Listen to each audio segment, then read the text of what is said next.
వచ్చేంత భయపడలేదు నేను ఎక్కడ ఊరే టెన్షన్ కొట్లాడుతుంది మేము ఉన్నా కదా మార్పు మంచిగా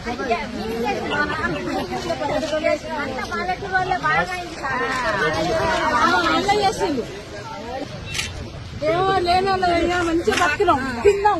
అన్నానికి వచ్చిన బియ్యం తిన్నాం మళ్ళీ ఇంత కోస అయితే ముందు బియ్యం కొనుకొచ్చుకున్నాం 5 కిలోలు 3 కిలోలు 4 కిలోలు మళ్ళీ వచ్చేటట్టున్నది మీ తరఫున కొట్లాడుతానంటే మీ తరఫున మాట్లాడుతుంది నేను గెలుపుతున్నాను మీ తరఫున నెల్లు పెట్టి కొట్లాడే అవసరమైతే ఎంతకంటే కొట్లాడపడుతున్నా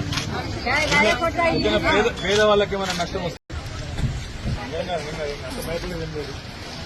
వచ్చేంత భయపడలేదు నేను ఎక్కడ ఊరే టెన్షన్ కొట్లాడుతుంది మేము ఉన్నా కదా మార్పు మంచిగా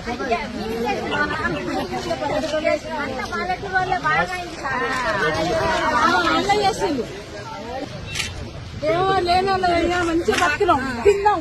అన్నానికి వచ్చిన బియ్యం తిన్నాం మళ్ళీ ఇంత కోస అయితే ముందు బియ్యం కొనుకొచ్చుకున్నాం 5 కిలోలు 3 కిలోలు 4 కిలోలు మళ్ళీ వచ్చేటట్టున్నది మీ తరఫున కొట్లాడుతానంటే మీ తరఫున మాట్లాడుతుంది నేను గెలుపుతున్నాను మీ తరఫున నెల్లు పెట్టి కొట్లాడే అవసరమైతే ఎంతకంటే కొట్లాడపడుతుంది